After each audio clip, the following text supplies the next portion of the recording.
그 버튼 누르시면 3초 뒤에 추락합니다. 핏덩이가 돼서 뉴스에 나오실 거라고요. 흑투성이 작업복을 입은 소년이 회장님의 앞을 가로막으며 차갑게 말했습니다.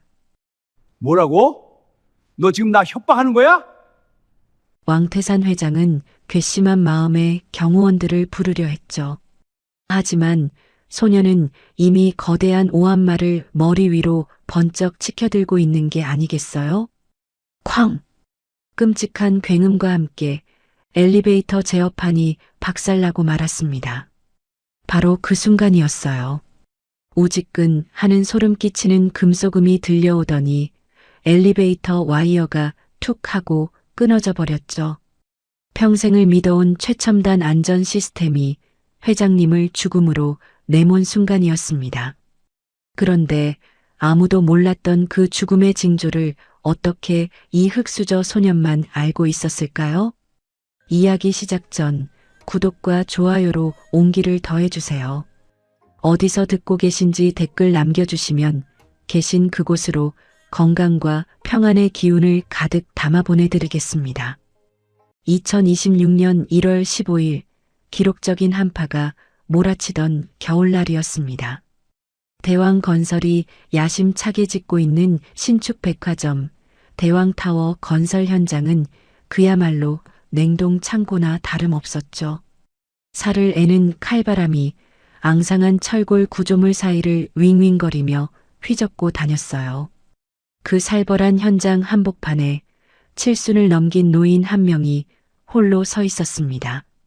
바로 대왕건설의 창업주 왕태산 회장이었죠. 평소라면 수십 명의 수행원들이 그를 에워싸고 있었겠지만 오늘만큼은 그림자 하나 보이지 않았거든요. 왕태산 회장은 거친 숨을 몰아쉬며 비틀거렸습니다. 입에서는 허연 입김과 함께 시큼하고 달달한 단내가 풍겨나왔죠. 지독한 당뇨 때문이었습니다. 왕태산 회장이 짚고 있는 지팡이는 대리석 바닥을 긁으며 위태로운 소리를 냈어요.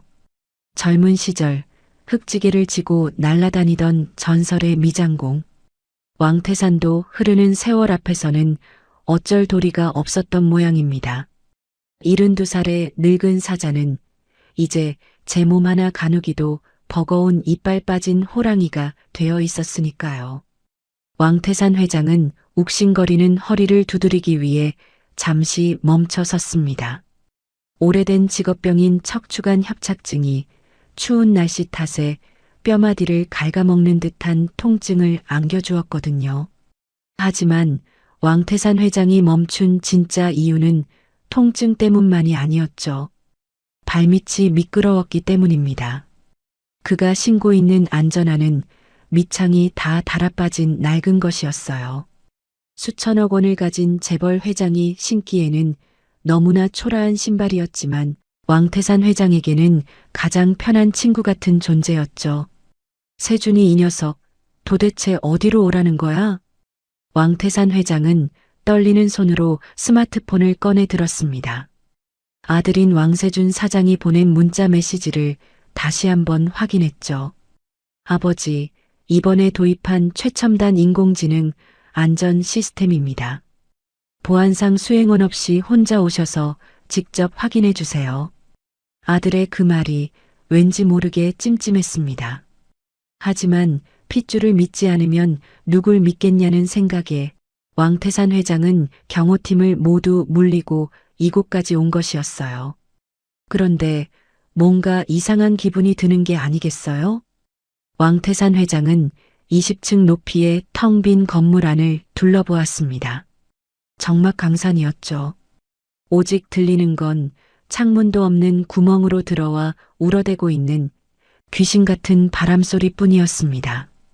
불안감을 느낀 왕태산 회장은 서둘러 비서실장에게 전화를 걸려 했어요. 하지만 스마트폰 화면을 본 왕태산 회장의 눈동자가 심하게 흔들렸죠. 통화권 이탈.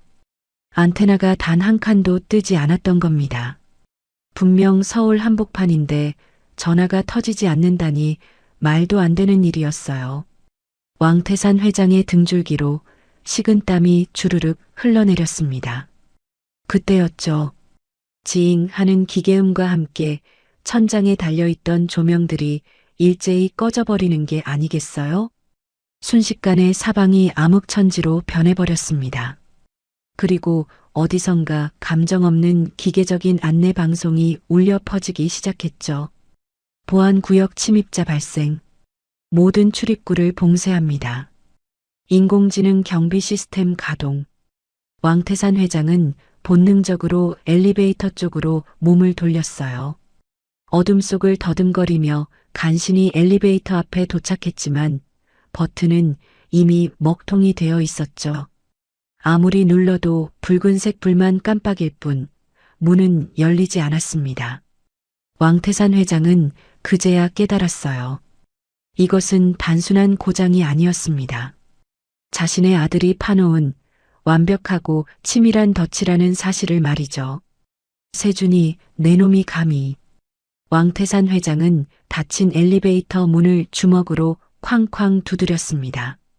하지만 돌아오는 건 차가운 쇠의 울림뿐이었죠. 한기가 뼛속까지 파고들자 왕태산 회장은 결국 차가운 콘크리트 바닥에 주저앉고 말았어요. 주머니 속에는 혈당을 높여줄 사탕 한 알도 없었습니다. 점점 희미해져가는 의식 속에서 왕태산 회장은 생각했죠. 이렇게 개처럼 얼어 죽는 건가. 평생을 바쳐 쌓아 올린 대왕 건설이라는 거대한 탑 안에서 가장 비참한 최후를 맞이하게 된 셈이었습니다. 자신의 손으로 지은 건물에 갇혀 죽게 되다니 이보다 더 잔인한 아이러니가 또 있을까요? 왕태산 회장의 눈에서 뜨거운 눈물이 툭 하고 떨어졌습니다. 그 눈물마저도 바닥에 닿자마자 얼어붙어 버릴 만큼 현장의 공기는 매서웠죠. 모든 것을 포기하려던 바로 그 순간이었습니다. 또각또각 어둠 저편에서 아주 미세한 발소리가 들려오고 있었어요. 바람소리가 아니었습니다. 누군가 이 버려진 공간으로 걸어오고 있었죠. 과연 그 발소리의 주인공은 왕태산 회장의 목숨을 끊으러 온 사신일까요? 아니면 기적처럼 나타난 구원자일까요? 그 발소리의 주인공은 이제 막 19살이 된 소년 강마루였습니다.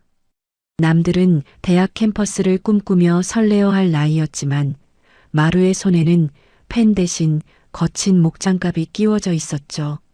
작업복은 흙먼지로 뒤범벅이 되어 있었고 안전모 아래로 드러난 얼굴은 며칠째 씻지 못해 꾀죄죄했습니다. 하지만 그 눈빛만큼은 겨울바람보다 더 매섭고 형형하게 빛나고 있었어요. 마루가 이 살인적인 추위 속에서 벽돌을 나르는 이유는 단 하나였습니다. 할머니 틀니값 200만 원, 그리고 밀린 월세 30만 원.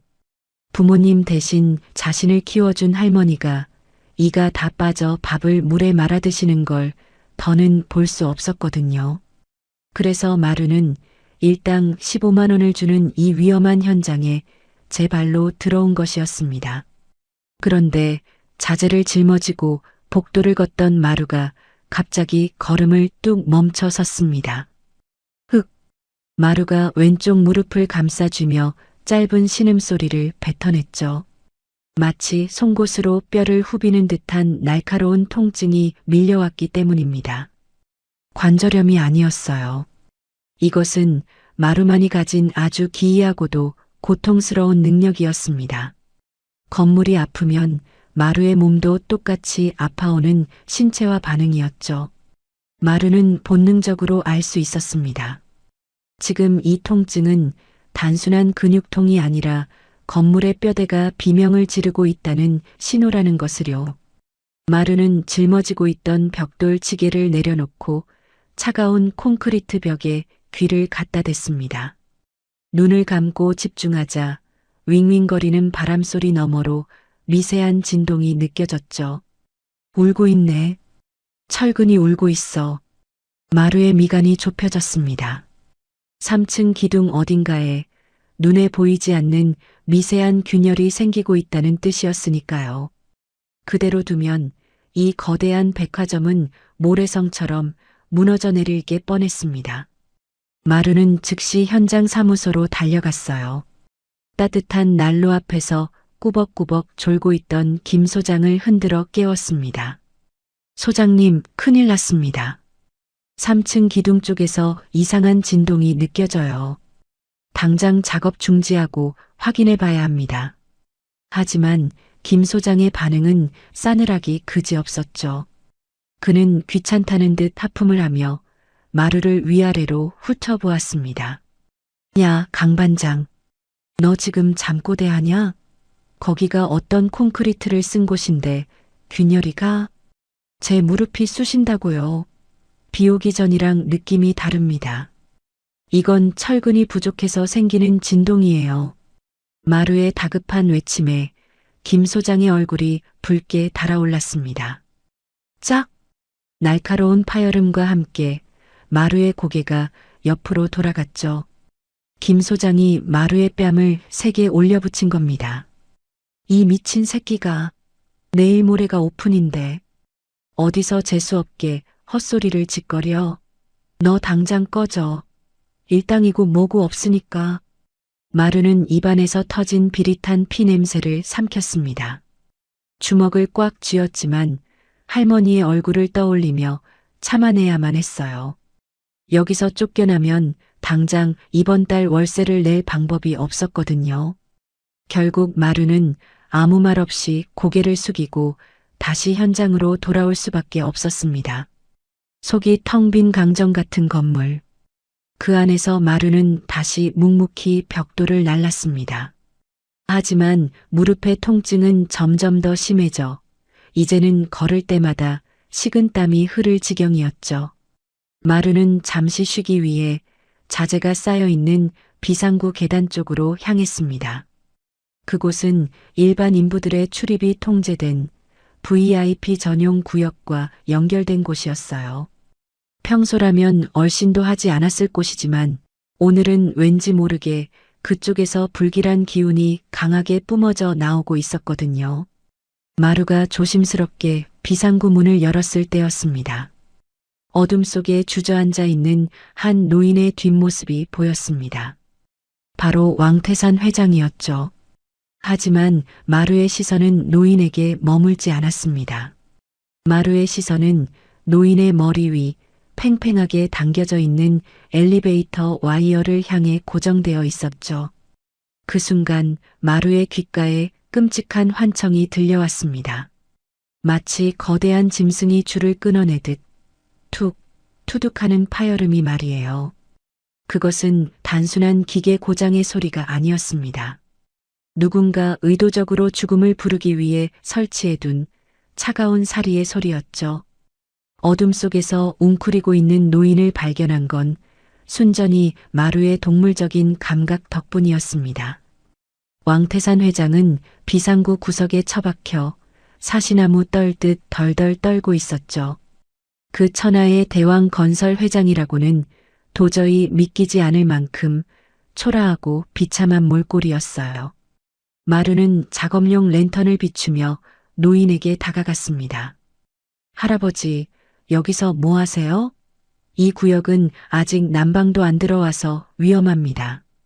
왕태산 회장은 눈앞이 흐릿한 와중에도 마루가 입은 작업복의 로고를 알아봤습니다. 자신의 회사 대왕건설의 마크였죠. 왕태산 회장은 지푸라기라도 잡는 심정으로 마루의 바짓단을 움켜쥐었습니다. 물 좀 다오. 목이 타서 죽을 것 같구나. 마루는 허리춤에 차고 있던 낡은 텀블러를 꺼냈습니다. 현장 먼지가 뽀얗게 앉은 투박한 물통이었지만 그 안에는 아직 미지근한 온기가 남아 있었죠. 드세요. 보리차입니다.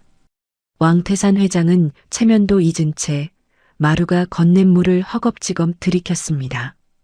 평생 마셨던 최고급 생수보다 이 흙먼지 섞인 보리차가 훨씬 달고 시원하게 느껴졌어요. 물을 마시고 나니 그제야 살 것 같았습니다. 왕태산 회장은 거친 숨을 고르며 마루의 얼굴을 찬찬히 뜯어보았죠. 자신의 젊은 시절을 쏙 빼닮은 강인하고 맑은 눈빛을 가진 소년이었습니다. 고맙다, 학생. 아니, 자네 이름이 뭔가? 강마루입니다. 일단 여기서 나가시죠. 제 등이 넓으니까 업히세요. 마루는 듬직하게 등을 내밀었습니다. 왕태산 회장은 코끝이 찡해지는 걸 느꼈습니다. 자식놈은 자신을 죽이려 드는데 생판 남인 이 어린 노동자가 자신을 살리려 하고 있었으니까요. 왕태산 회장은 마루의 등에 업히며 엘리베이터 쪽을 가리켰습니다. 저기, 저 엘리베이터를 타자꾸나. 비상용이라 전기가 들어와 있을 게다. 마루는 고개를 끄덕이며 성큼성큼 엘리베이터 앞으로 걸어갔습니다. 그런데 버튼을 누르려던 마루의 손이 허공에서 딱 멈추는 게 아니겠어요? 마루의 귀가 쫑긋거리며 미세하게 떨리기 시작했습니다. 잠깐만요. 마루의 목소리가 낮고 무겁게 깔렸습니다. 왜 그러느냐? 어서 누르지 않고 조용히 해보세요, 할아버지. 소리가 들립니다. 마루는 엘리베이터 문틈에 귀를 바짝 갖다 댔습니다. 보통 사람의 귀에는 윙윙거리는 바람 소리만 들릴 뿐이었죠. 하지만 마루의 고막에는 전혀 다른 소리가 꽂히고 있었습니다. 기익, 기릭.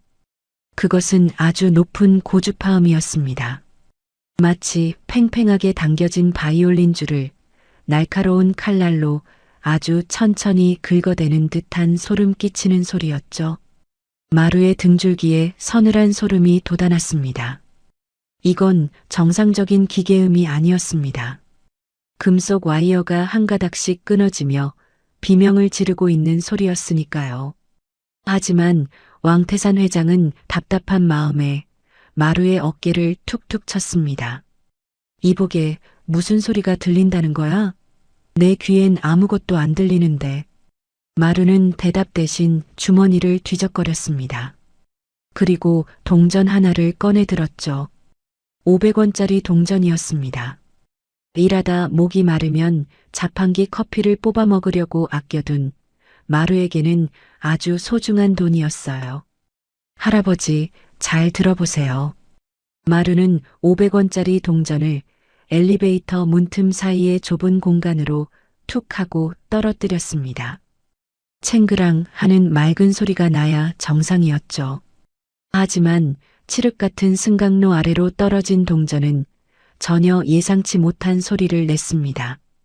턱! 둔탁하고 무거운 소리였습니다. 동전이 바닥에 닿기도 전에 무언가에 부딪힌 겁니다. 그것은 바로 끊어지기 직전인 채로 덜렁거리고 있는 엘리베이터의 메인 와이어였습니다. 게다가 문틈 사이로 비릿한 냄새가 훅 끼쳐오는 게 아니겠어요? 코끝을 톡 쏘는 그 매캐한 냄새는 분명 공업용 염산이었습니다. 누군가 쇠줄을 녹이기 위해 일부러 독한 약품을 들이부은 겁니다. 보통 사람이라면 그저 묵은 먼지 냄새라고 생각하고 넘겼을 테죠. 하지만 마루의 코는 쇳가루 냄새와 화학약품 냄새를 정확히 구별했습니다. 단순히 기계가 낡아서 끊어진 게 아니라는 확실한 증거였어요. 이건 사고가 아니라 회장님을 노린 명백한 살인 계획이었습니다. 소름 끼치는 산성 용액의 악취가 죽음의 냄새처럼 진동했으니까요. 바로 그 순간 마루의 왼쪽 무릎이 미친 듯이 욱신거려 오기 시작했습니다. 마치 날카로운 송곳으로 관절을 마구 후비는 듯한 고통이었죠. 마루의 정직한 몸뚱이가 비명을 지르며 다급한 경고를 보내고 있었습니다. 머리 위에서 거대한 쇳덩어리가 금방이라도 떨어질 것 같다고요. 지금 당장 피하지 않으면 우리 둘 다 뼈도 못 추릴 거라고 말이죠. 건물이 느끼는 끔찍한 고통이 마루의 신경을 타고 그대로 전해졌습니다.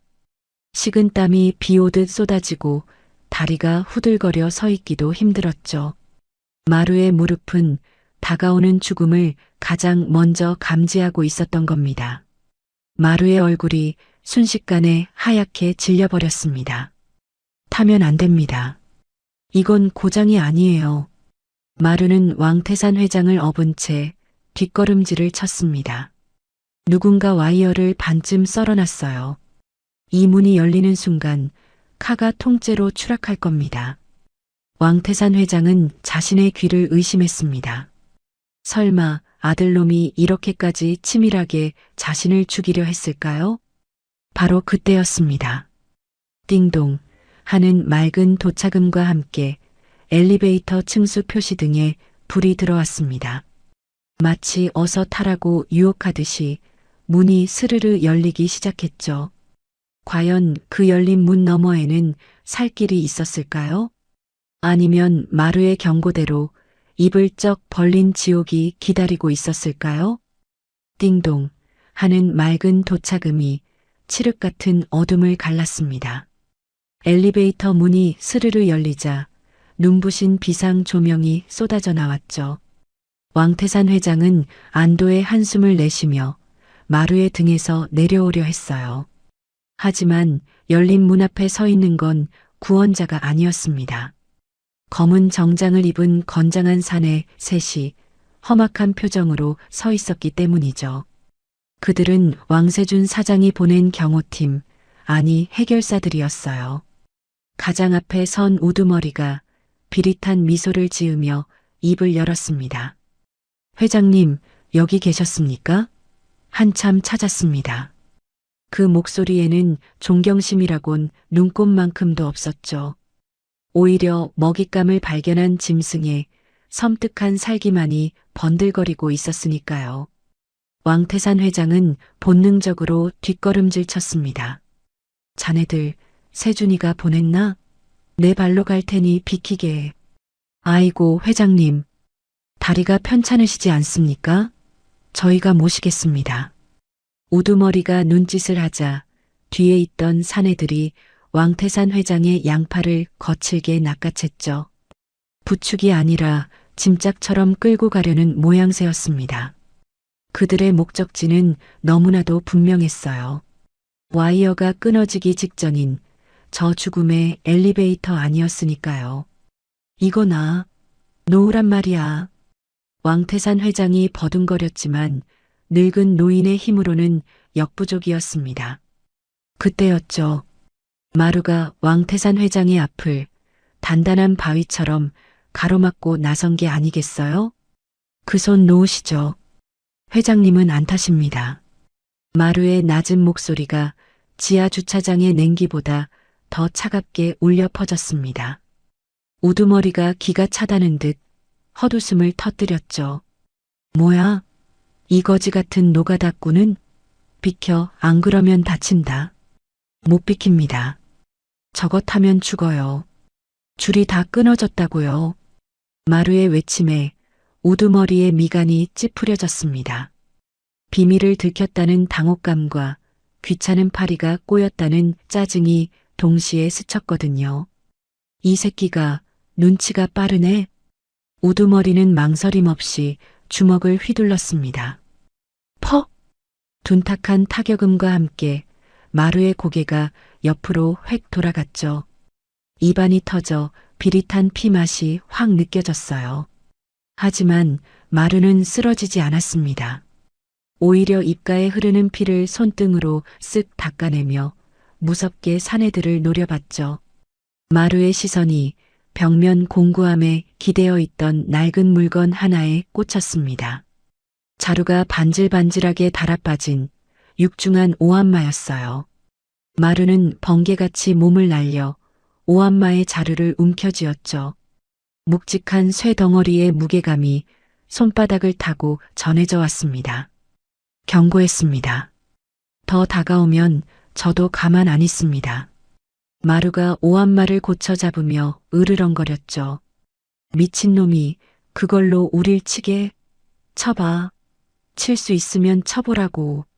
사내 하나가 코웃음을 치며 품 안에서 삼단봉을 꺼내 달려들었습니다.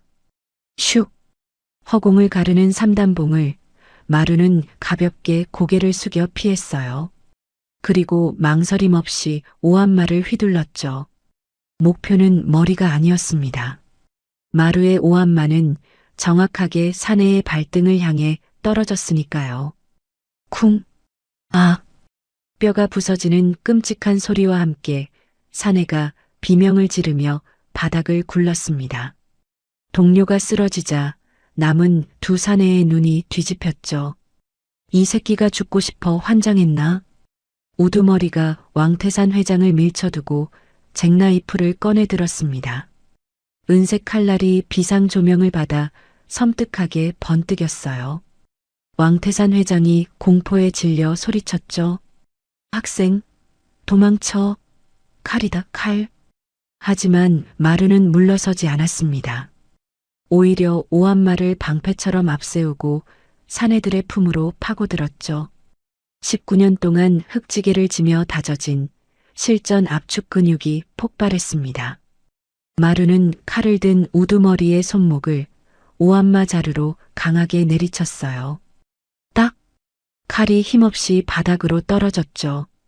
그 틈을 놓치지 않고 마루는 우두머리의 정강이를 걷어찼습니다.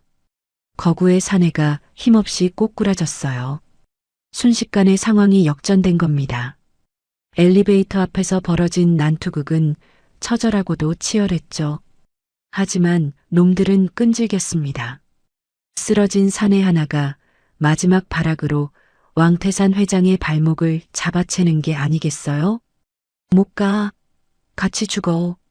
놈은 왕태산 회장을 열린 엘리베이터 안으로 질질 끌고 들어가려 했습니다. 왕태산 회장의 손톱이 바닥을 긁으며 처절한 비명을 질렀죠. 안 돼. 살려줘. 지어가. 아니, 학생. 마루의 눈에 핏발이 섰습니다. 이대로는 끝이 나지 않을 싸움이었어요. 놈들을 제압해도 저 입 벌린 지옥문이 열려 있는 한 위험은 사라지지 않을 테죠. 마루는 결단을 내려야만 했습니다. 마루는 사내들을 뿌리치고 엘리베이터 제어반을 향해 달려들었죠. 비키세요. 다 부숴버리기 전에. 마루가 사자우를 토해내며 오한마를 머리 위로 높이 치켜들었습니다. 그 모습은 마치 지옥불에서 돌아온 도깨비 같았어요. 공포에 질린 사내들이 왕태산 회장을 놓고 뒷걸음질 쳤죠. 마루의 전신 근육이 터질 듯 팽팽하게 부풀어 올랐습니다. 온몸에 체중을 실은 오한마가 허공을 가르며 떨어졌어요. 쾅! 귀청이 떨어질 듯한 굉음이 지하 주차장을 뒤흔들었죠. 엘리베이터 버튼과 제어반이 산산조각이 나며 파편이 사방으로 튀었습니다. 지지직 퍽! 끊어진 전선에서 시뻘건 스파크가 불꽃놀이처럼 튀어올랐어요. 제어 시스템이 망가지자 엘리베이터 문이 덜컹거리며 억지로 닫히기 시작했죠.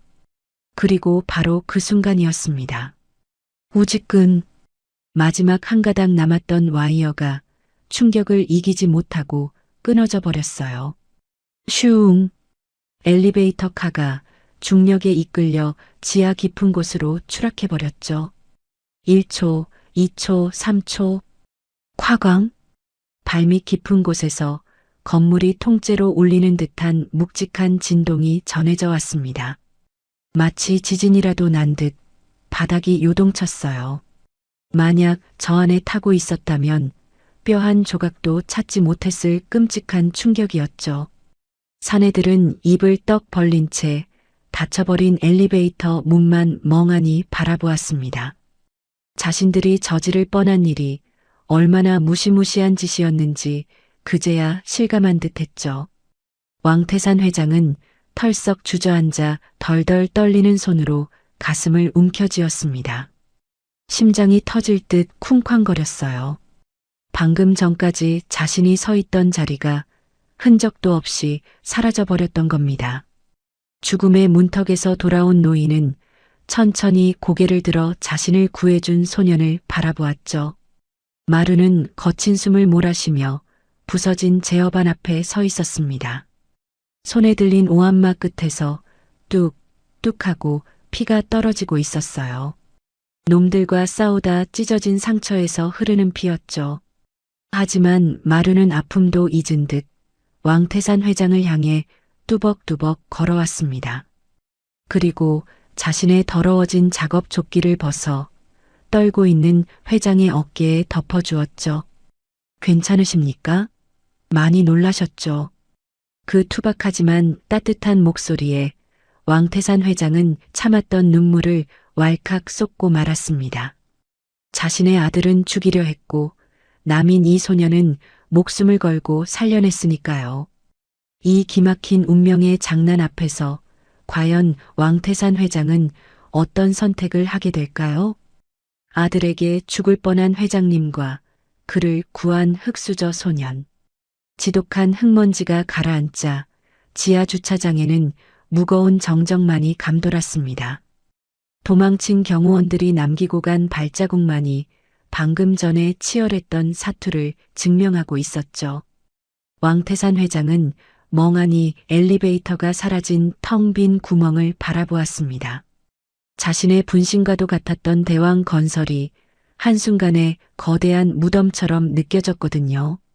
마루는 거친 숨을 고르며 바닥에 떨어진 끊어진 와이어 조각을 집어들었습니다. 그리고 떨고 있는 왕태산 회장 앞으로 다가갔죠. 회장님, 이것 좀 보세요. 마루가 내민 와이어의 단면은 엿가락처럼 녹아내려 있었습니다. 보통 힘으로 뚝 끊어진 모양새가 아니었어요. 마루는 와이어를 회장님의 코끝에 갖다 댔습니다. 냄새를 한번 맡아보세요. 시큼한 냄새가 나지 않나요? 왕태산 회장은 코를 찌르는 매캐한 악취에 미간을 찌푸렸습니다. 그것은 현장에서 평생을 구른 그에게도 너무나 익숙한 냄새였죠. 바로 철을 녹일 때 쓰는 강산성 용액의 냄새였습니다. 이건 사고가 아닙니다. 누군가 일부러 산성 용액을 부어놓은 거예요. 마루의 목소리는 단호했습니다. 시간이 지나면 자연스럽게 끊어지도록 아주 치밀하게 계산된 살인 덫입니다.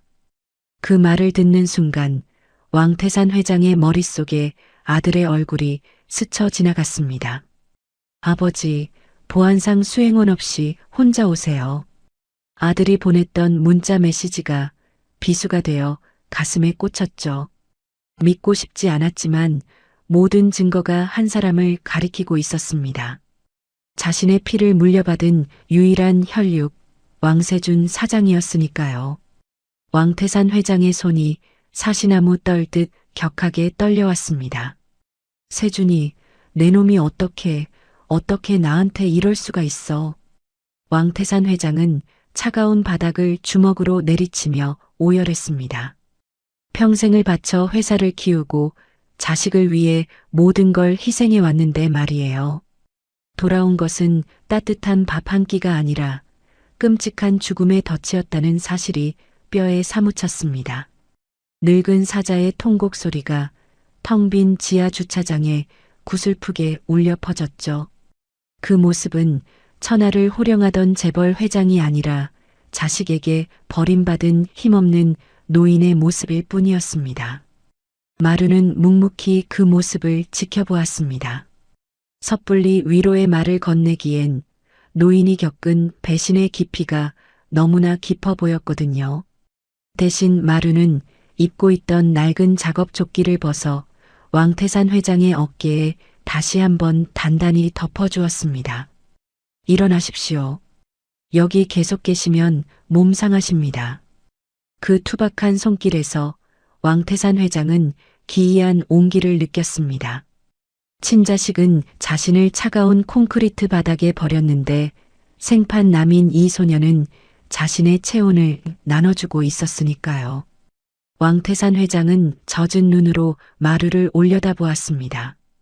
흙투성이가 된 얼굴로 묵묵히 자신을 지키고 서 있는 소년.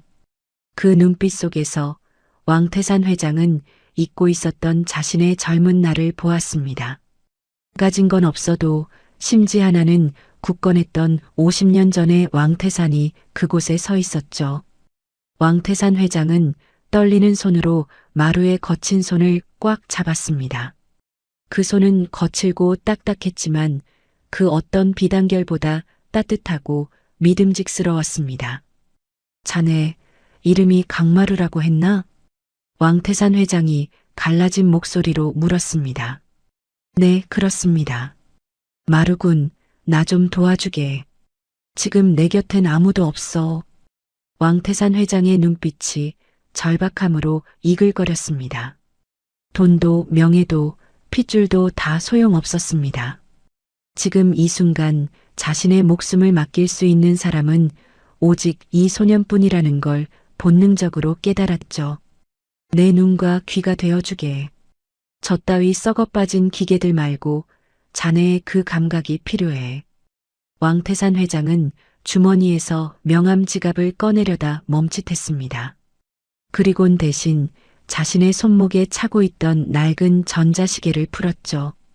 그것은 회장이 현장 소장 시절부터 차고 다니던 그에게는 부적과도 같은 물건이었습니다. 이걸 받아주게. 내 목숨값치고는 초라하지만 내 진심일세. 마루는 잠시 망설였습니다. 하지만 노인의 눈에 고인 깊은 슬픔과 간절함을 외면할 수 없었죠. 무엇보다 약한 사람을 돕는 기술을 써라 했던 할머니의 말씀이 귓가에 맴돌았습니다. 알겠습니다. 제가 지켜드리겠습니다. 마루는 시계를 받아 손목에 찼습니다. 그 순간 두 사람 사이에는 피보다 진한 새로운 계약이 맺어졌습니다. 마루는 손목에 채워진 낡은 시계를 물끄러미 내려다보았어요. 유리에 장기스가 가득했지만 초침만은 째깍거리며 힘차게 돌아가고 있었죠. 마치 아직 꺼지지 않은 노인의 생명력처럼 느껴졌습니다. 마루는 주먹을 꽉 쥐었어요. 할머니가 돌아가신 뒤 세상에 홀로 남겨진 줄 알았습니다. 그런데 이제 목숨을 걸고서라도 지켜야 할 존재가 생긴 겁니다. 가슴 한구석이 묵직해지는 기분이었죠. 이제 이 낡은 시계가 멈추는 날까지 절대로 도망치지 않겠다고 다짐했습니다. 버림받은 아버지와 부모 잃은 소년이 서로의 보호자가 되기로 한 것이었죠. 왕태산 회장은 마루의 부축을 받으며 힘겹게 자리에서 일어났습니다. 이제 더 이상 그는 혼자가 아니었습니다. 자신의 곁에는 그 어떤 최첨단 로봇보다 강력하고 든든한 인간 방패, 강마루가 서 있었으니까요. 두 사람은 서로를 의지하며 어두운 지하 주차장을 빠져나갔습니다. 과연 이 기묘한 동거는 탐욕으로 얼룩진 대왕 건설에 어떤 파란을 불러오게 될까요? 다음 날 아침 대왕 건설 본사 대회의실은 묘한 축제 분위기에 휩싸여 있었습니다. 왕세준 사장은 아버지의 실종을 사고사로 위장할 완벽한 시나리오를 짜놓고 회의를 주재하고 있었죠. 그의 표정에는 슬픔이라곤 찾아볼 수 없었고 오히려 감출 수 없는 탐욕만이 번들거렸습니다. 회장님께서 갑작스러운 건강 악화로 연락이 두절되셨습니다. 그러니 신축 백화점 오픈식은 제가 진행하겠습니다. 임원들이 눈치를 보며 박수를 치려는 찰나 육중한 회의실 문이 쾅 하고 열렸습니다. 마치 천둥 소리 같은 굉음에 회의실에 있던 모든 사람들의 시선이 문 쪽으로 쏠렸죠. 누구 마음대로 내 장례를 치르나? 내가 아직 이렇게 두 눈 시퍼렇게 뜨고 살아있는데 말이야. 걸어 들어온 것은 죽은 줄 알았던 왕태산 회장이었습니다. 비록 옷은 흑투성이었고 얼굴은 헬쑥했지만 그 눈빛만큼은 늙은 사자의 위엄을 그대로 뿜어내고 있었죠. 멀쩡히 살아 돌아온 아버지의 모습에 왕세준 사장의 얼굴이 시체처럼 하얗게 질려버렸습니다. 그리고 회장의 곁에는 낯선 작업복 차림의 소년 강마루가 그림자처럼 서 있었어요. 마루는 화려한 양복을 입은 임원들 사이에서 유일하게 흙냄새를 풍기는 이방인이었죠. 하지만 기죽기는커녕 도리어 그들을 한심하다는 눈빛으로 내려다보고 있었습니다. 왕세준 사장은 당황하며 말을 더듬었습니다. 아, 아버지. 살아계셨습니까? 저는 걱정이 돼서 그만. 그러다 마루를 보고는 인상을 찌푸리며 소리를 질렀죠. 아니, 신성한 이사회장에 웬 냄새나는 거지를 데리고 오셨습니까? 경비원들 뭐합니까? 당장 끌어내지 않고. 경비원들이 달려들려 하자 왕태산 회장이 지팡이로 바닥을 내리쳤습니다. 손대지 마라. 내 생명의 은인이다. 이 아이가 아니었으면 난 지금쯤 지하주차장 바닥에서 얼어 죽었을 게야. 왕태산 회장의 서슬 퍼런 호통에 달려들던 경비원들이 주춤하며 물러났습니다. 회장은 상석에 앉아 아들을 차갑게 노려보았죠. 내가 그렇게 자랑하던 그 최첨단 인공지능 시스템 어디 한번 보고해봐. 정말 안전한 거냐? 왕세준 사장은 식은땀을 흘리며 급히 프레젠테이션 화면을 띄웠습니다. 어떻게든 아버지를 안심시키고 이 상황을 모면해야겠다는 생각뿐이었으니까요. 물론입니다. 보시다시피 정밀 진단 결과 안전도 99.9%입니다. 완벽한 시공이죠. 화려한 그래프와 복잡한 수치들이 대형 스크린을 가득 채웠습니다. 박사 학위를 가진 임원들은 고개를 끄덕이며 감탄사를 연발했죠. 역시 사장님이십니다. 인공지능이 보증하는 건물이니 세계적인 명소가 될 겁니다. 하지만 그때 침묵을 지키던 마루가 비웃음을 흘리며 입을 열었습니다. 데이터는 거짓말을 해도 건물은 거짓말 안 합니다. 마루의 목소리는 작았지만 회의실 전체를 얼어붙게 만들 만큼 단단했습니다. 마루는 뚜벅뚜벅 걸어나가 화려한 스크린 앞을 가로막고 섰죠.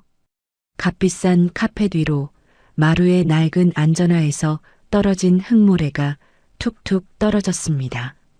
지금 뭐라고 했냐? 감히 여기가 어디라고 끼어들어. 왕세준 사장이 삿대질을 했지만 마루는 눈 하나 깜짝하지 않았습니다. 그리고 주머니에서 무언가를 주섬주섬 꺼내 들었어요. 그것은 끈에 매달린 녹슨 쇳덩이, 바로 다림추였습니다. 요즘 현장에서는 아무도 쓰지 않는 박물관에나 있을 법한 구시대의 유물이었죠. 임원들 사이에서 킥킥거리는 비웃음이 터져나왔습니다. 지금 저걸로 뭘 하겠다는 거야? 굿이라도 하겠다는 건가? 저런 고물로 최첨단 건물을 진단하겠다니 노가다 꾼 수준하고는. 마루는 아랑곳하지 않고 다림추를 백화점 조감도 위에 늘어뜨렸습니다. 그리고 아주 미세하게 떨리는 쇳덩이의 움직임을 응시했죠. 팽팽했던 줄이 미세하게 한쪽으로 기울어지기 시작했습니다. 보십시오. 수직이 안 맞습니다. 기둥이 휘었다는 증거죠. 마루의 말에 회의실에 찬물을 끼얹은 듯 정적이 흘렀습니다. 모두가 숨을 죽이고 마루의 손끝에서 흔들리는 다림추를 바라보았죠. 그리고 결정적인 건 이겁니다. 마루는 현장에서 몰래 가져온 콘크리트 조각을 테이블 위에 올려놓았습니다. 겉보기에는 단단해 보이는 회색 돌덩어리였어요. 하지만 마루가 주먹으로 쾅 하고 내리치자 믿을 수 없는 일이 벌어졌습니다. 놀랍게도 콘크리트 덩어리가 과자 부스러기처럼 바스라지는 게 아니겠어요? 회의실 안으로 뿌연 먼지가 피어올랐습니다. 배합 비율이 엉망입니다. 시멘트보다 모래가 훨씬 많이 들어갔다는 증거였습니다. 임원들은 경악을 금치 못하고 입을 다물지 못했습니다. 수천억 원을 들여 지은 건물의 뼈대가 고작 주먹질 한 번에 부서지다니 말도 안 되는 일이었으니까요. 마루는 가루가 된 콘크리트 가루를 한 줌 쥐어 왕세준 사장의 눈앞에 들이밀었습니다. 철근도 절반이나 빼먹었더군요. 이건 건물이 아닙니다. 예쁜 쓰레기죠. 마루의 눈빛이 형형하게 빛났습니다. 이게 바로 뉴스에서나 보던 순살 아파트, 아니 순살 백화점입니다. 3일 뒤에 오픈하면 안에 있는 사람들 다 죽습니다. 왕세준 사장의 얼굴이 불그락푸르락해졌습니다. 수십억 원짜리 로봇이 놓친 결함을 고작 19살짜리 잡부가 다림추 하나로 찾아낸 꼴이었으니까요. 아날로그의 묵직한 한방에 최첨단 기술이라는 허상이 처참하게 깨져버린 순간이었습니다.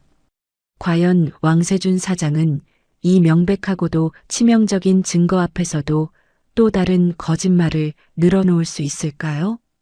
그날 밤부터 마루는 왕태산 회장의 저택에서 기묘한 더부살이를 시작했습니다. 으리으리한 대리석으로 지어진 회장님의 집은 마치 거대한 성처럼 웅장했죠. 하지만 마루의 눈에는 그저 온기가 없는 차가운 공사판처럼 보일 뿐이었어요. 사람의 냄새는 전혀 나지 않고 어딘가 모르게 서늘한 기운만이 감돌고 있었으니까요. 마루는 짐을 풀기도 전에 집안 구석구석을 살피기 시작했습니다. 마치 건물의 안전 진단을 하듯 벽과 천장을 꼼꼼하게 훑어보았죠. 회장님, 잠시만 조용히 해보세요. 마루가 거실 한복판에 놓인 최신형 인공지능 스피커를 가리키며 말했습니다. 왜 그러느냐? 저건 세준이가 선물해준 스피커인데. 마루는 대답 대신 공구함에서 드라이버를 꺼내 스피커를 분해하기 시작했죠. 나사가 풀리고 뚜껑이 열리자 복잡한 전선들 사이로 콩알만한 칩 하나가 드러났습니다. 빨간 불빛을 깜빡거리고 있는 그것은 누가 봐도 도청 장치가 분명했죠. 역시나였네요. 집안 곳곳에 흰 개미가 드글드글합니다. 마루는 스피커뿐만 아니라 액자 뒤와 화분 밑에서도 도청기들을 찾아냈습니다. 전부 아들인 왕세준 사장이 아버지의 일거수일투족을 감시하기 위해 심어둔 것들이었죠. 왕태산 회장은 부들부들 떨리는 손으로 마루가 찾아낸 도청기 무더기를 바라보았습니다. 가장 편안해야 할 집조차 아들의 감옥이나 다름없었다는 사실에 치를 떨었어요. 내 집 안방까지 엿듣고 있었다니 짐승만도 못한 놈. 왕태산 회장은 깊은 한숨을 내쉬며 소파에 힘없이 주저앉았습니다. 긴장이 풀려서인지 고질병인 허리 통증이 다시 도지기 시작했거든요. 아이고 허리야. 왕태산 회장은 허리를 부여잡고 식은땀을 흘렸습니다. 밤마다 찾아오는 척추관 협착증의 고통은 겪어보지 않은 사람은 모르는 지옥이었죠. 수백만 원짜리 주사를 맞아도 그때뿐 밤새 끙끙 앓는 게 일상이었습니다. 마루는 그런 회장님의 걸음걸이를 유심히 관찰했습니다. 회장님은 오른쪽 다리를 살짝 끌며 왼쪽으로 몸을 기울인 채 걷고 계셨죠. 마루의 눈매가 날카롭게 빛났습니다. 건물의 기울기를 볼 때처럼 회장님의 몸 균형이 무너져 있다는 걸 단박에 알아챈 겁니다.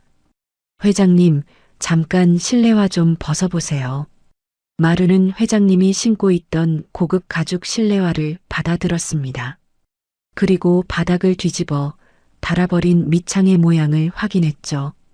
역시 제 생각이 맞았네요. 이건 기둥 문제가 아닙니다. 그게 무슨 소리냐? 의사들은 다 척추가 문제라고 하던데. 건물로 치면 대들보가 썩은 게 아니라 주춧돌이 내려앉은 겁니다. 마루는 알기 쉽게 설명했습니다. 골반 높이가 안 맞으니 억지로 균형을 잡으려다 척추가 휘어버린 거예요. 마루는 창고에서 사포와 고무판, 그리고 잘 드는 커터 칼을 가져왔습니다. 그리고 회장님의 실내와 밑창을 깎아내기 시작했죠. 슥슥. 조용한 거실에 고무를 깎는 소리가 리드미컬하게 울려 퍼졌습니다. 마루의 손놀림은 거침이 없으면서도 섬세했어요. 마치 장인이 나무를 다듬듯 마루는 오른쪽 밑창을 5mm 정도 높였습니다. 내려앉은 주춧돌을 괴어 건물의 수평을 맞추는 원리였죠. 30분쯤 지났을까 마루가 수선을 마친 실내화를 회장님께 내밀었습니다. 한번 신어보세요. 아까보다 훨씬 편하실 겁니다. 왕태산 회장은 반신반의하며 발을 넣었습니다. 그런데 일어서서 첫 발을 떼는 순간 왕태산 회장의 눈이 휘둥그레졌죠. 허리가 안 아파. 마치 구름 위를 걷는 것처럼 걸음걸이가 가볍고 편안했습니다. 짓눌려 있던 신경이 펴지면서 지긋지긋하던 통증이 거짓말처럼 사라진 겁니다. 이게 도대체 무슨 조화냐? 병원에서도 못 고친 걸 내가 고치다니. 왕태산 회장은 어린아이처럼 기뻐하며 거실을 성큼성큼 걸어 다녔습니다. 마루는 쑥스러운 듯 코를 쓱 문질렀죠. 사람 몸도 집이랑 똑같으니까요. 기초가 튼튼해야 기둥이 바로 서는 법입니다. 그날 밤 왕태산 회장은 몇 년 만에 처음으로 깊은 잠에 들 수 있었습니다. 마루는 회장님의 방문 앞을 지키며 뜬 눈으로 밤을 새웠죠. 그런데 새벽 2시쯤 불청객이 찾아왔습니다. 왕세준 사장이 보낸 비서실장이 은밀하게 마루를 찾아온 겁니다. 그는 검은색 007 가방을 마루 앞에 툭 던져 놓았죠. 이 안에 5억 원이 들어있다. 현금으로. 비서실장은 거만하게 다리를 꼬고 앉아 마루를 회유하기 시작했습니다. 회장님은 어차피 끝난 분이야. 줄을 잘 서야지, 어린 친구. 가방을 열자 누런 5만 원권 지폐 다발이 가득 들어 있었습니다. 평생 벽돌을 날라도 만져보지 못할 거액이었죠. 비서실장은 마루가 당연히 돈을 챙길 거라 생각하고 비릿한 미소를 지었습니다. 하지만 마루의 반응은 뜻밖이었어요. 마루는 돈가방을 쳐다보지도 않고 그대로 닫아버렸거든요. 가져가세요. 냄새나니까. 비서실장의 표정이 일그러졌습니다. 너 지금 이 돈이 적어서 그래? 평생 만져보지도 못할 돈인데? 돈으로 건물을 지을 순 있어도 안전을 살 순 없습니다. 마루는 단호하게 비서실장을 노려보며 말했습니다. 그리고 전 썩은 동아줄은 안 잡습니다. 언제 끊어질지 모르니까요. 마루는 가방을 들어 비서실장의 품에 안겨주곤 대문 밖으로 쫓아냈습니다. 철커덕. 대문이 닫히는 소리가 새벽 공기를 가르며 단호하게 울려 퍼졌죠. 돈보다 의리를 택한 소년의 굳은 심지가 어둠 속에서도 별처럼 빛나고 있었습니다. 과연 왕세준 사장은 돈으로도 매수되지 않는 이 골치 아픈 소년을 어떻게 처리하려 들까요? 주말이 찾아오자 왕태산 회장은 숨이 막힐 듯한 저택을 벗어나고 싶어 했습니다. 아들이 심어둔 도청기들과 감시자들의 시선에서 잠시나마 도망치고 싶었던 게죠. 마루는 회장님을 위해 검은색 세단 대신 낡은 트럭에 시동을 걸었어요. 덜덜거리는 엔진 소리가 오히려 두 사람의 마음을 편안하게 만들었습니다. 그들이 도착한 곳은 도심 외곽의 어느 허름한 공사장 근처 식당이었죠. 간판도 없이 한바라고 적힌 페인트 글씨가 세월의 흔적을 말해주고 있었습니다. 먼지 묻은 작업복을 입은 인부들이 드나드는 아주 소박하고 거친 곳이었어요. 왕태산 회장은 쭈뼛거리지 않고 익숙하게 식당 문을 열고 들어갔습니다. 구수한 된장 냄새와 땀 냄새가 섞인 공기가 코끝을 훅 끼쳐왔죠. 왕태산 회장은 구석 자리에 앉아 양푼 비빔밥 2그릇을 시켰습니다. 곧이어 찌그러진 양푼에 보리밥과 열무김치, 그리고 고추장이 듬뿍 담겨 나왔어요. 마루는 숟가락으로 밥을 썩썩 비비며 회장님의 눈치를 살폈습니다.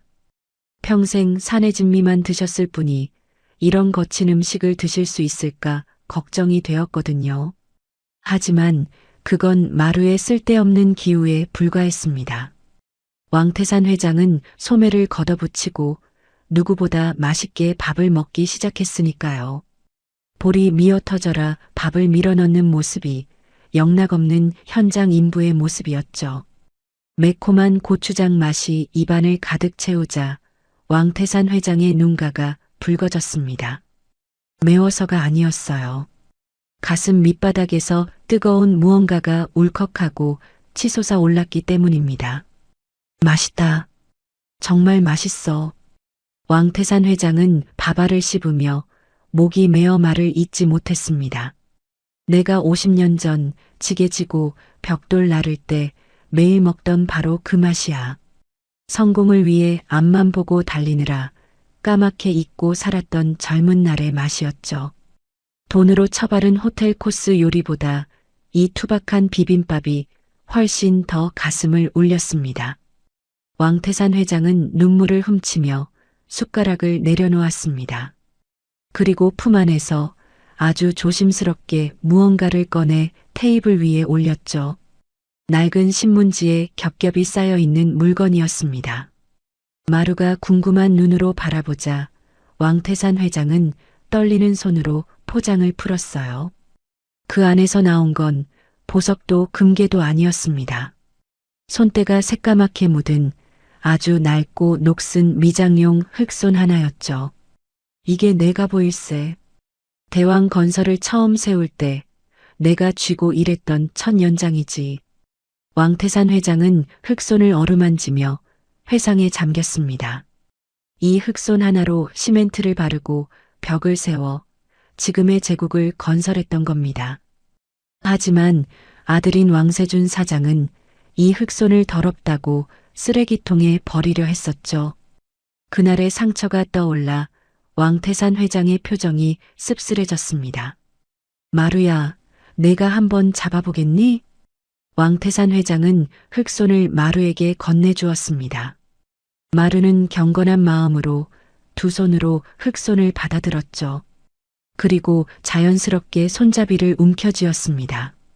그 순간 왕태산 회장의 눈이 휘둥그레지며 커졌습니다. 마루가 흑손을 쥐는 그립이 자신의 젊은 시절과 소름 끼치도록 똑같았기 때문이죠. 보통 사람들은 손잡이를 주먹 쥐듯 잡지만 마루는 검지를 자루 위에 길게 뻗어 올렸거든요. 그건 교과서에는 나오지 않는 평생을 현장에서 구른 베테랑들만의 자세였습니다. 세상에. 왕태산 회장은 감탄사를 뱉으며 마루의 손을 덥석 잡았습니다. 피 한 방울 섞이지 않았지만 이 아이야말로 자신의 기술과 정신을 이어받은 진짜 후계자라는 생각이 들었죠. 내 아들도 이렇게 잡지는 못했어. 넌 천상 내 아들이구나. 왕태산 회장의 입에서 취기 어린 진심이 터져나왔습니다. 그 말은 실수가 아니었어요. 그동안 가슴속에 묻어두었던 외로운 아버지의 절절한 고백이었습니다. 마루의 가슴도 쿵 하고 내려앉았습니다.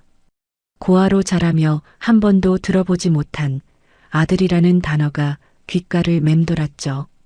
마루는 쑥스러운 듯 고개를 숙였지만 입가에는 희미한 미소가 번졌습니다. 아버지, 아니 회장님, 술 한 잔 받으세요. 마루가 소주병을 들어 회장님의 빈 잔을 채워드렸습니다. 투명한 술잔에 두 사람의 마음이 찰랑거리며 차올랐죠. 식사를 마친 두 사람은 근처에 있는 오래된 사진관으로 향했습니다. 이 기분 좋은 날을 영원히 기억하고 싶었거든요. 화려한 디지털 스튜디오가 아닌 필름 카메라를 쓰는 낡은 사진관이었죠. 백발의 사진사가 두 사람을 낡은 의자에 나란히 앉혔습니다. 자, 좀 더 가까이 붙으세요. 부자지간이 왜 이렇게 서먹해? 사진사의 말에 왕태산 회장과 마루는 서로를 마주보며 멋쩍게 웃었습니다. 왕태산 회장이 용기를 내어 마루의 어깨에 손을 올렸죠.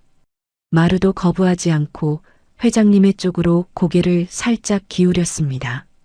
자, 찍습니다. 김치, 펑 하는 소리와 함께 하얀 플래시가 터졌습니다. 그 짧은 순간 두 사람의 모습은 흑백 필름 속에 영원히 각인되었죠. 작업복을 입은 청년과 낡은 양복을 입은 노인. 어울리지 않는 듯 하면서도 묘하게 닮아 있는 두 사람의 미소였습니다. 사진관을 나오는 길, 왕태산 회장은 갓 인화된 사진을 지갑 가장 잘 보이는 곳에 넣었습니다. 마치 세상을 다 가진 듯 발걸음이 가벼웠죠. 마루야, 명심해라. 건물은 높게 짓는 게 중요한 게 아니다. 왕태산 회장의 눈빛이 밤하늘의 별처럼 깊게 빛났습니다. 속이 꽉 차야 비바람이 몰아쳐도 무너지지 않는 법이란다. 그 말은 단순히 건축학개론이 아니었죠. 오로지 돈과 속도만 쫓느라 영혼을 팔아버린 아들을 향한 뼈아픈 탄식이기도 했습니다. 마루는 회장님의 주름진 손등을 말없이 바라보았어요. 투박하지만 정직한 그 손이 지켜온 신념을 이제는 자신이 이어받아야 할 때라는 걸 직감했으니까요. 반드시 저 위험한 모래성을 무너뜨리고 진짜 튼튼한 집을 짓겠노라고 마루는 주먹을 꽉 쥐었습니다. 하지만 이 행복한 시간도 잠시뿐이었습니다.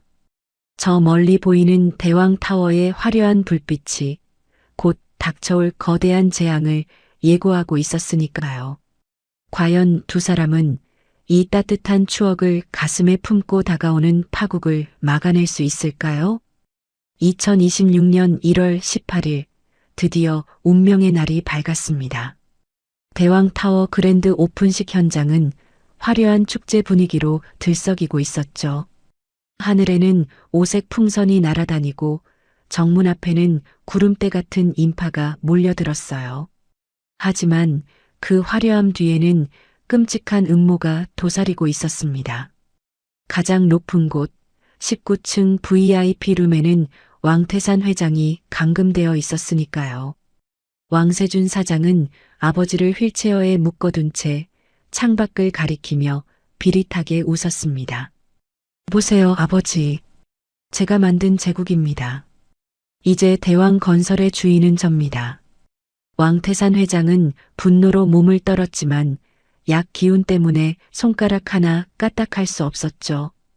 그 시각 마루는 옥탑방에서 식은땀을 흘리며 바닥을 구르고 있었습니다. 왼쪽 무릎이 불에 타는 것처럼 뜨겁게 달아오르기 시작했거든요. 마치 누군가 뼈마디를 쇠망치로 내려치는 듯한 끔찍한 고통이었습니다. 으악! 마루는 입술을 깨물며 비명을 질렀습니다. 이건 단순한 통증이 아니었습니다.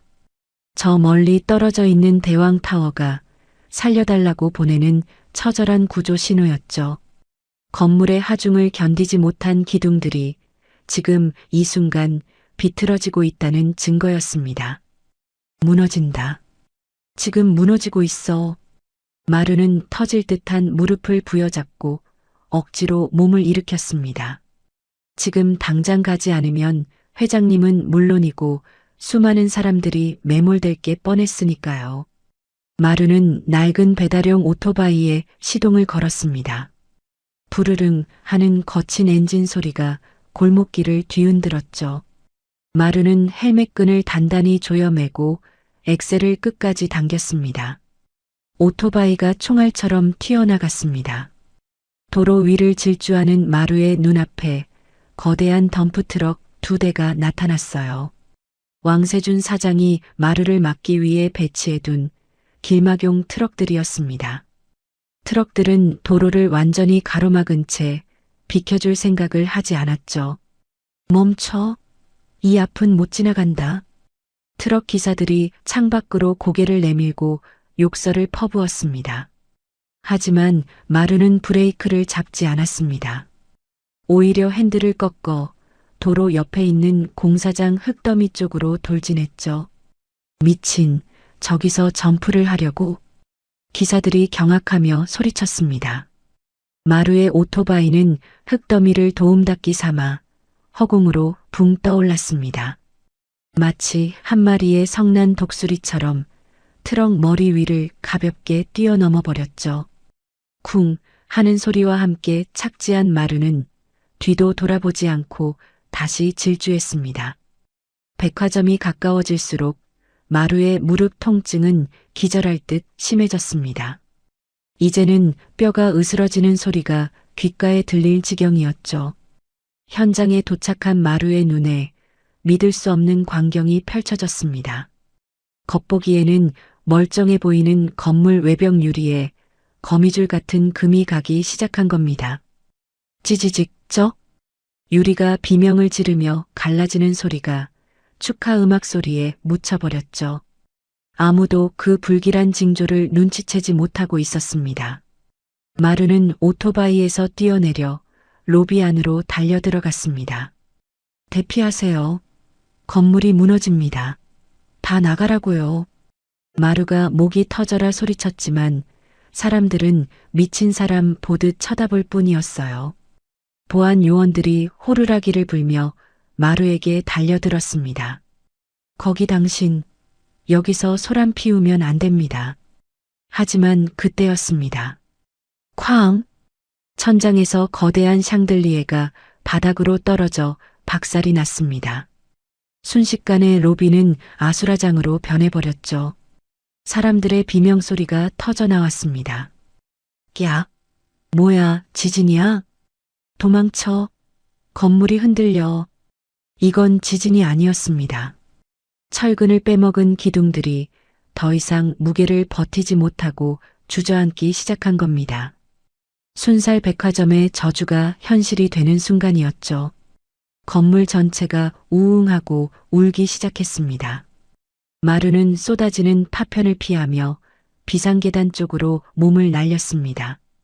엘리베이터는 이미 작동을 멈춘 상태였으니까요. 마루의 목표는 오직 하나, 19층에 갇혀 있는 왕태산 회장이었습니다. 계단을 뛰어오르는 마루의 숨소리가 거칠어졌습니다. 한층 올라갈 때마다 건물의 기울기가 심해지는 게 느껴졌죠. 벽에는 손가락이 들어갈 만큼 굵은 균열이 생겨나고 있었습니다. 콘크리트 가루가 눈처럼 흩날리며 시야를 가렸어요. 19층 VIP 룸에서는 왕세준 사장이 사태를 파악하고 당황하고 있었습니다. 이게 무슨 소리야?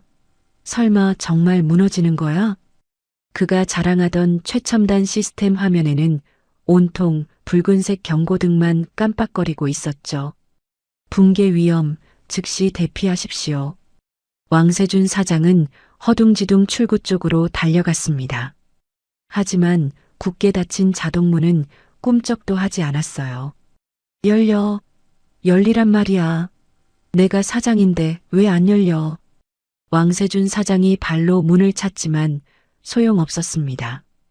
건물이 뒤틀리면서 문틀이 찌그러져 완전히 끼어버린 겁니다. 자신이 만든 감옥에 자신이 갇혀버린 꼴이었죠. 왕태산 회장은 흔들리는 휠체어 위에서 담담하게 눈을 감았습니다. 마루야, 오지 마라. 너라도 살아야 한다. 하지만 쾅 하는 소리와 함께 VIP 룸의 문이 박살났습니다. 먼지 구름 속에서 오한말을 든 마루가 나타난 겁니다. 온몸이 피투성이었지만 그 눈빛만은 형형하게 살아있었죠. 회장님, 제가 왔습니다. 마루의 외침과 동시에 천장의 대들보가 우지끈하고 부러졌습니다. 거대한 콘크리트 덩어리가 왕세준 사장의 머리 위로 떨어지려 하고 있었죠. 과연 마루는 이 붕괴의 한복판에서 두 사람을 모두 구해낼 수 있을까요? 건물이 끔찍한 비명을 지르며 19층 바닥이 롤러코스터처럼 요동쳤습니다. 화려하게 장식된 테이블이 쓰러지고 샴페인 잔들이 바닥에 떨어져 산산조각이 났죠. VIP 룸에 모여있던 귀빈들은 중심을 잃고 바닥을 뒹굴었어요. 공포에 질린 비명소리가 터져나오며 실내는 순식간에 아수라장이 되고 말았습니다. 테이블 위에 차려진 최고급 캐비어와 샴페인이 바닥을 뒹굴며 엉망진창이 되었어요.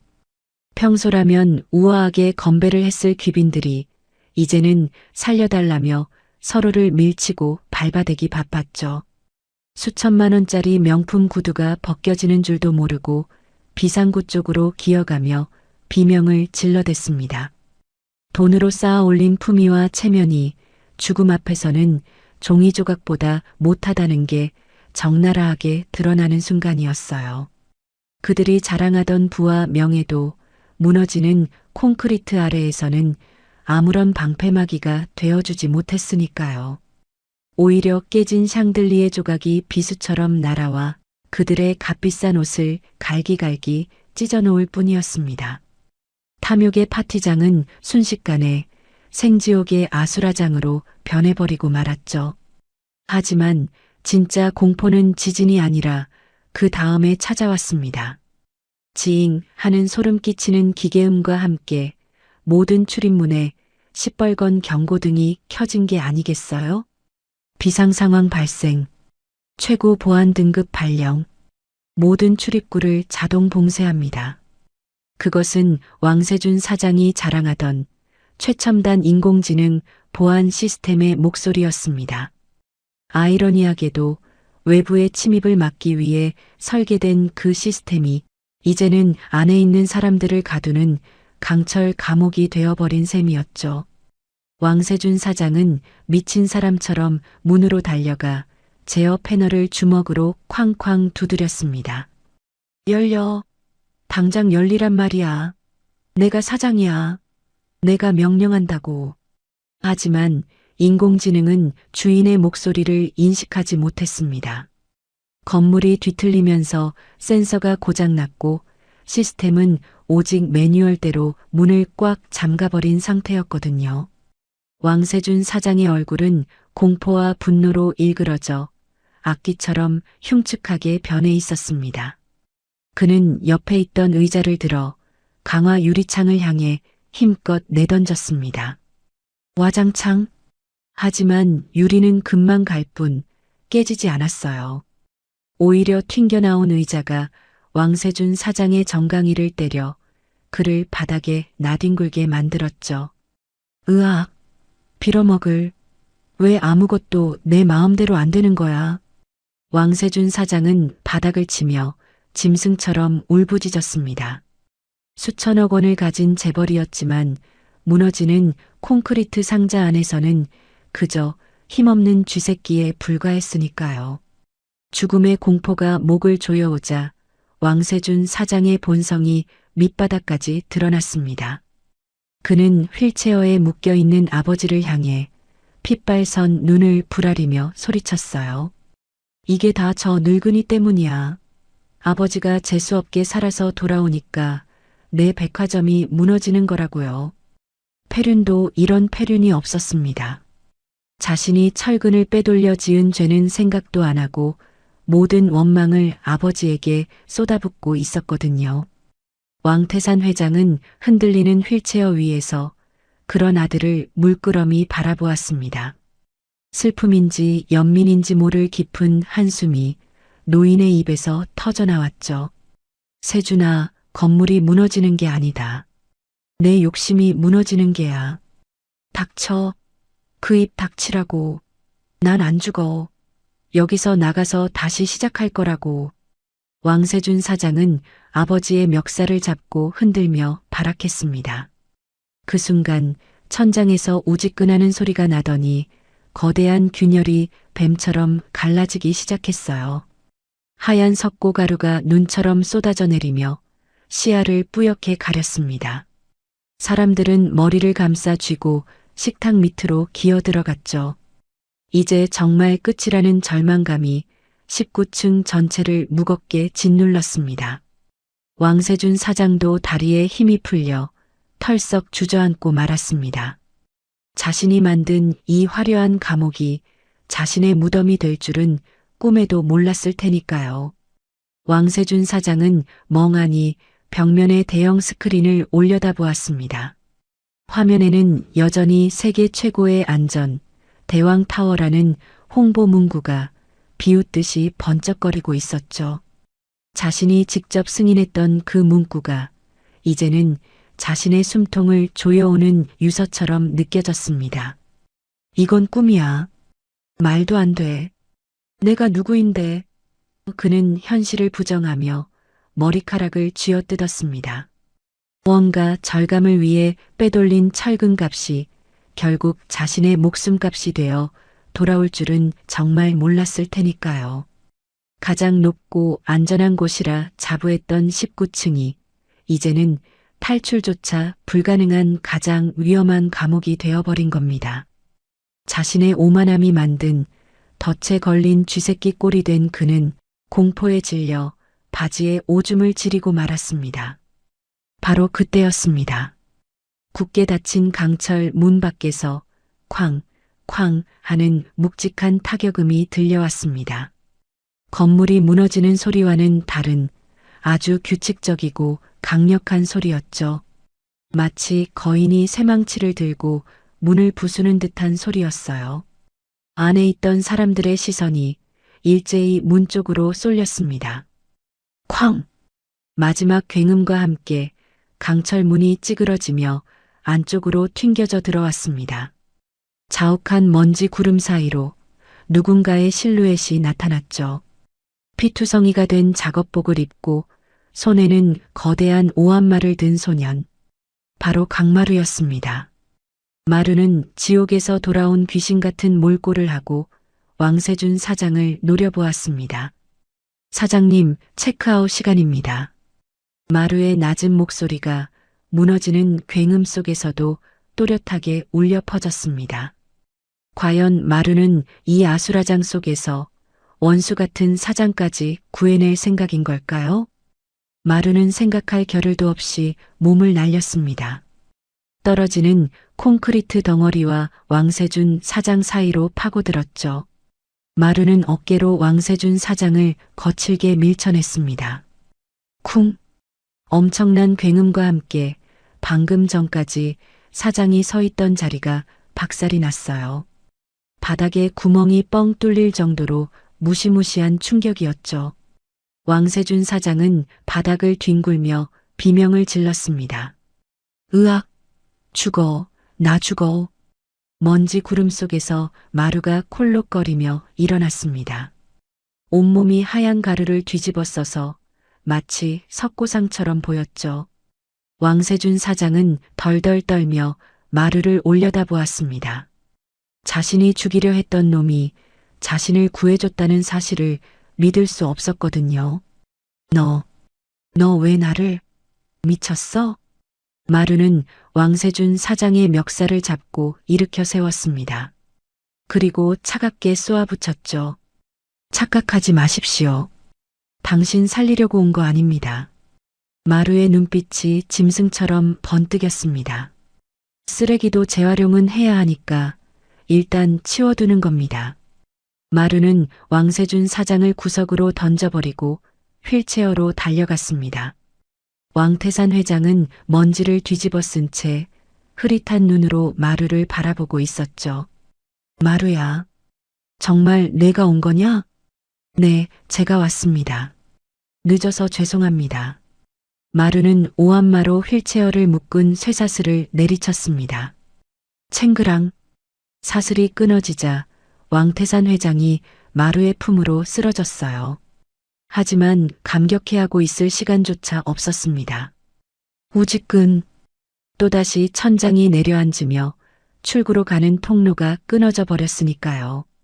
VIP 룸 바닥이 반으로 쪼개져 버린 겁니다. 출구는 저 멀리 있는데 그 사이에는 낭떠러지뿐이었죠.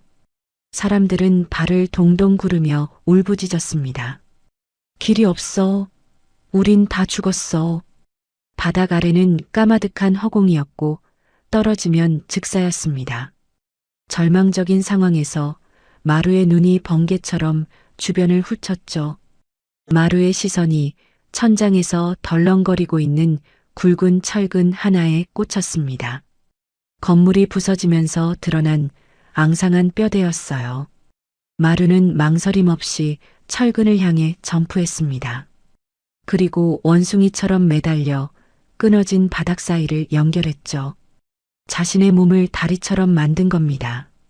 제 등을 밟고 건너가세요. 빨리요. 마루가 핏대를 세우며 소리쳤습니다. 사람들은 주저했습니다. 저 가느다란 팔에 매달린 사람 위를 지나가라니 겁이 났던 거죠.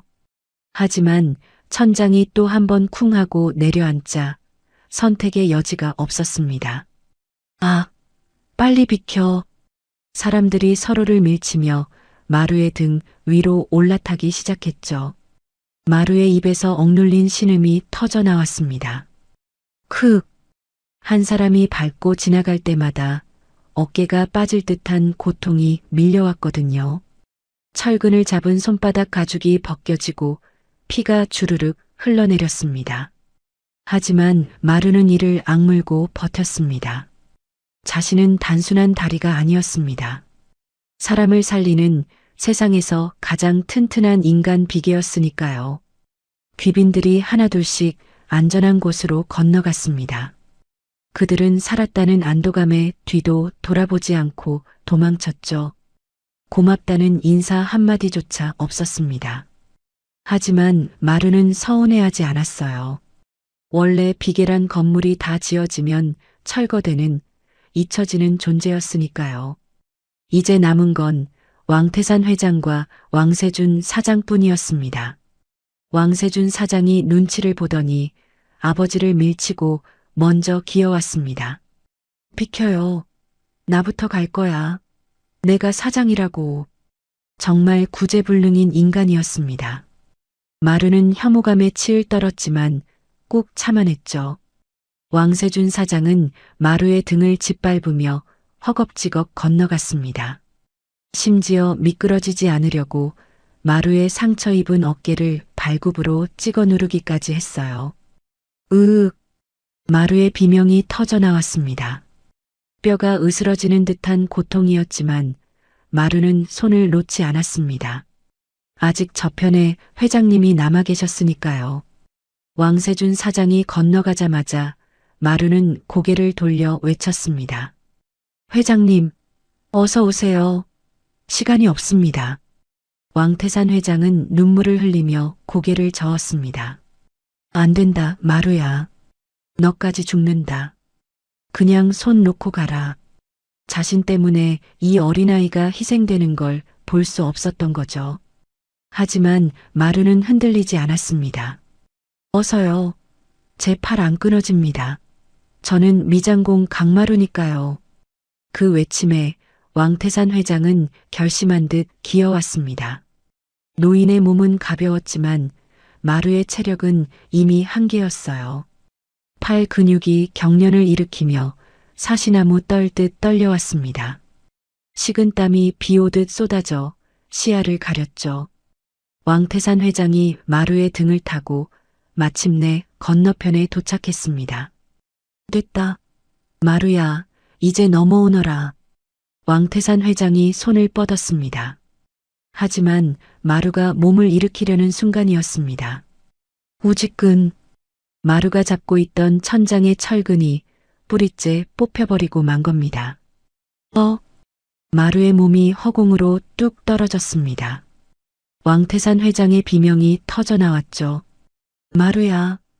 마루는 본능적으로 튀어나온 철골 끄트머리를 한 손으로 낚아챘습니다. 몸이 대롱대롱 매달린 채 까마득한 아래쪽이 보였어요. 지옥 같은 어둠이 입을 벌리고 기다리고 있었죠. 손에 힘이 점점 빠져나갔습니다. 피 묻은 손이 미끄러워 조금씩 밀려나고 있었거든요. 이대로 끝인 걸까요? 그때 누군가의 손이 마루의 손목을 덥석 잡았습니다. 왕태산 회장이었습니다. 노인은 바닥에 엎드려 온 힘을 다해 마루를 끌어당기고 있었죠. 절대 안 놓는다. 이놈아, 절대 안 놔. 하지만 노인의 힘으로는 건장한 청년을 끌어올리기 역부족이었습니다. 오히려 회장님까지 딸려 내려갈 판이었죠. 옆에 있던 왕세준 사장은 공포에 질려 뒷걸음질만 치고 있었어요. 도와줘. 세준아, 이 아이 좀 잡아당겨. 왕태산 회장이 애원했지만 아들은 고개를 저으며 도망칠 궁리만 했습니다. 마루는 쓴웃음을 지었습니다. 회장님, 그만 놓으세요. 이러다 같이 떨어집니다. 시끄럽다. 아비가 자식을 놓는 법은 없어. 그 말에 마루의 가슴 속에서 뜨거운 불덩이가 치솟았습니다. 살아야 한다. 반드시 살아서 이분과 함께 국밥 한 그릇 더 먹어야 한다. 마루는 마지막 남은 젖 먹던 힘까지 짜냈습니다. 으아. 마루는 기압과 함께 다른 한 손으로 철골을 잡고 턱걸이를 했습니다. 등 근육이 터질 듯 부풀어 올랐죠. 그것은 인간의 힘이 아니었습니다. 살고 싶다는 처절한 생존 본능이 만들어낸 기적이었어요. 마루는 반동을 이용해 몸을 위로 솟구쳐 올렸습니다. 그리고 마침내 안전한 바닥으로 몸을 굴려 착지했죠. 헉. 마루는 바닥에 대자로 뻗어 거친 숨을 몰아쉬었습니다. 왕태산 회장이 기어와 마루를 끌어안고 엉엉 울음을 터뜨렸어요. 살았다. 살았어.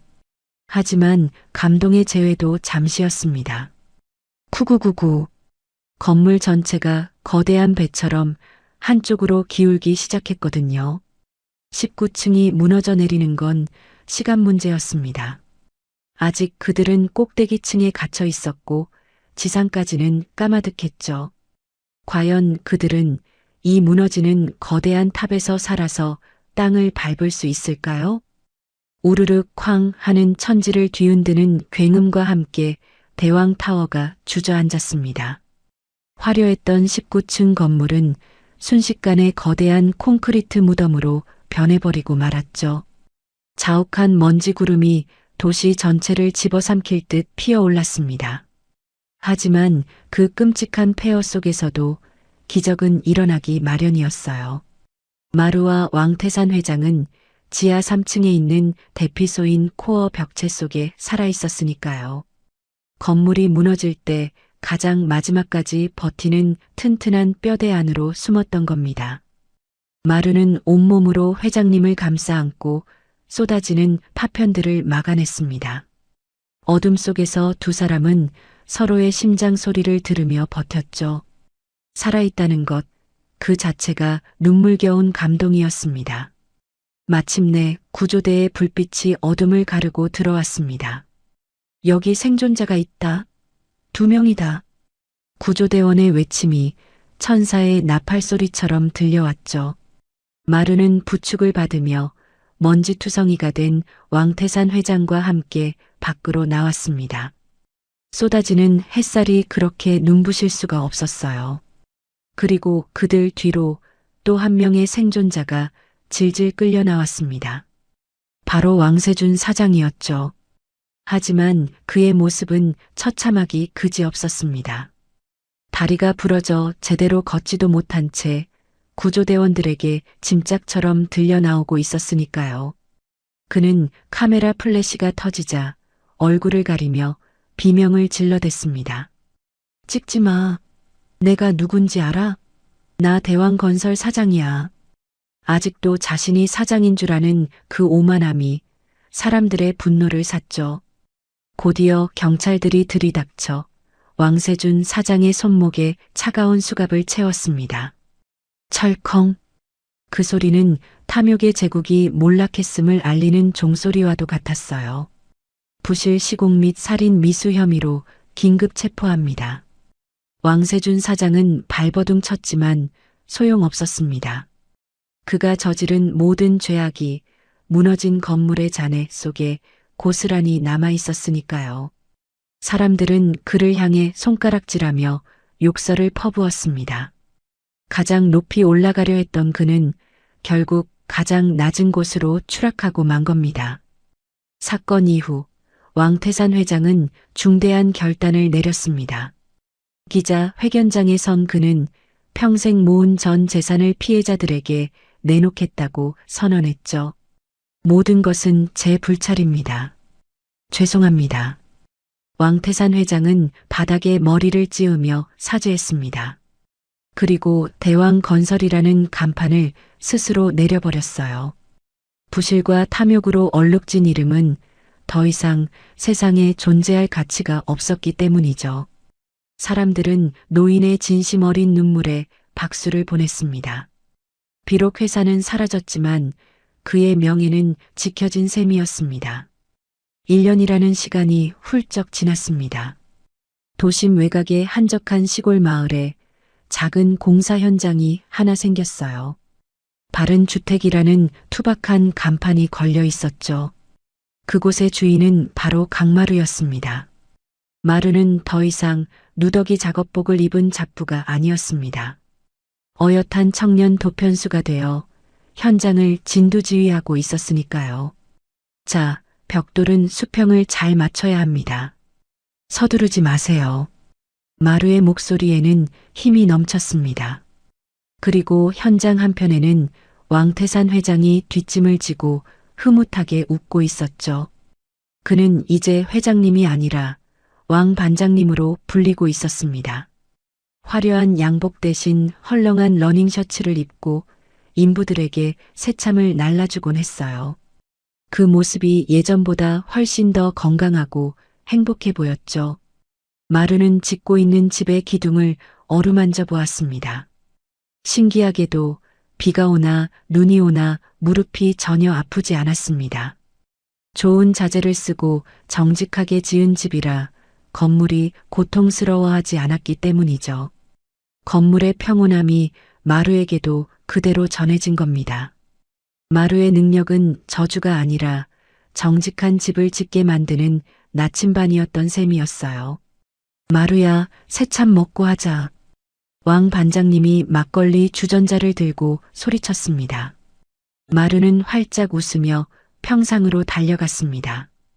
두 사람은 평상에 마주 앉아 시원한 막걸리를 한 사발씩 들이켰죠.